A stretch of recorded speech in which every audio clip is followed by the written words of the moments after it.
मुख्यमंत्री सुखविंदर सिंह सुक्खू ने केंद्रीय मंत्री एवं भाजपा के राष्ट्रीय अध्यक्ष जगत प्रकाश नड्डा के बयान पर पलटवार करते हुए राजनीतिक फायदे के लिए इस तरह की बयानबाजी करने का आरोप लगाया।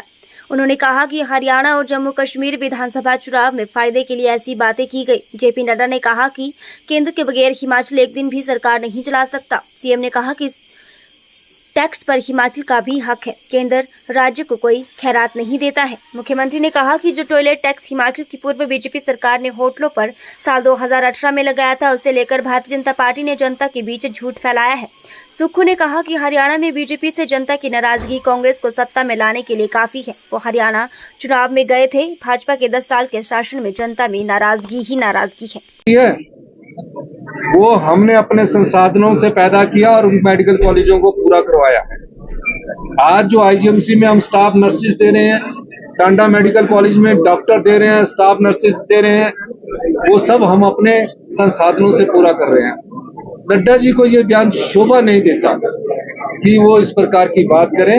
वो एक राष्ट्रीय पार्टी के राष्ट्रीय अध्यक्ष भी है और केंद्र के स्वास्थ्य मंत्री भी है, और जिस प्रकार की बात आकर उन्होंने कही और किस प्रकार का झूठी बात उन्होंने कही, वो उन्हें शोभा नहीं देता। और एक और मैं बात कहना चाहूंगा, नड्डा जी ने कहा कि यहाँ कोई नाम नया ढूंढ के लाए जो हमने भी नहीं सुना कि टॉयलेट टैक्स लगा है। 75 लाख की जनता है, सबके पास घरों में टॉयलेट शीट्स है। एक भी जनता का आदमी अगर ये बता दे कि किसी से अभी तक ना तो पानी के पैसे लिए गए हैं और ना इस प्रकार की कोई बात की है। ये हरियाणा चुनावों को देखकर इस प्रकार की बात कर रहे हैं। और पत्रकार बंधुओं को भी ये याद रखना चाहिए कि 2018 में जयराम ठाकुर जी की सरकार थी, उस समय उन्होंने होटलों पर एडिशनल शीट जो लगनी थी उसके लिए सीवरेज का लगाया था, हमने उसको भी माफ किया है। तो इस प्रकार की बात करके पूरे नेशनल चैनल में वो चल रहा है। जो चीज गलत है वो गलत है। किसी प्रकार का ना तो कोई टैक्स हिमाचल की जनता पर लगाया है, किसी प्रकार की बिजली की सब्सिडी अभी तक हमने कहीं बंद की है, और किसी प्रकार का बिजली के पानी के बिल पर हमने अभी कोई प्रकार का बिल उगाही की बात नहीं की है। हमने कहा है कि जो 5 स्टार होटल है, तकरीबन 1000 के करीब होटल ऐसे हैं जो 10 लाख से लेकर 10 करोड़ रुपए तक का लाभ कमाते हैं। क्या उनको मुफ्त पानी मिलना चाहिए?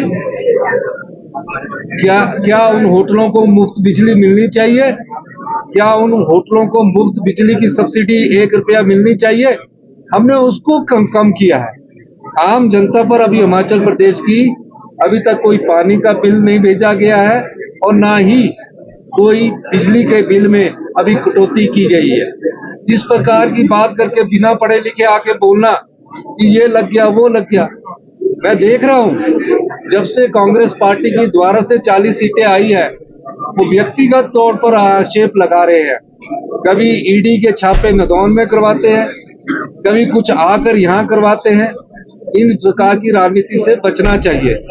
नड्डा जी केंद्र के मंत्री है, जो उनको सलाह देने वाले हैं वो अपने पूर्व मुख्यमंत्री से जरूर सलाह ले करें कि क्या उन्होंने किया है, और हम उस व्यवस्था को सुधार रहे हैं। Thank you. मैं हरियाणा में चुनावों में गया था, और हरियाणा चुनावों से ऐसा लगता है कि वहाँ भारतीय जनता पार्टी के 10 साल के शासन की नाराजगी है, और वो नाराजगी कांग्रेस को सत्ता पक्ष में लाने के लिए काफी है। नड्डा जी सर हिमाचल आए थे, उन्होंने कहा कि अगर केंद्र मदद ना करे तो एक दिन भी हिमाचल की सरकार नहीं। नड्डा जी केंद्रीय मंत्री है हमारा, बड़ी अच्छी बात है। नड्डा जी राष्ट्रीय भारतीय जनता पार्टी के अध्यक्ष है। केंद्रीय मंत्री जी को एक जानकारी होनी चाहिए नड्डा जी को कि हम संघीय ढांचे में रहते, और संघीय ढांचे में हिमाचल प्रदेश भी एक राज्य है।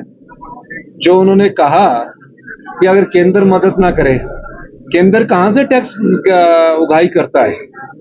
राज्य के टैक्सों से उगाही करके ही केंद्र के पास पैसा आता है, वो खैरात नहीं मान रहे हैं। वो हमारा हक है, हिमाचल के लोगों का हक है, और हिमाचल के और लोगों का जो हक है वो हमारा अधिकार बनता है। अब जो रेवेन्यू डेफिसिट ग्रांट है वो हमारा हक है। जो सेंट्रल स्टेट टैक्सेस का जो शेयर हमें मिलता है वो यहाँ के जो जीएसटी बनी है उसमें हमारा हक है। इस प्रकार की बात उन्हें शोभा नहीं देती। और जो नड्डा जी के आजकल सलाहकार बने हैं वो कांग्रेस पार्टी में भी रहे। वो जो सलाहें दे रहे हैं अभी आकर, उनकी सलाहों से बचकर रहें तो अच्छा ही रहेगा। आज प्रदेश के हेल्थ सेक्टर को सबसे निचले स्तर पर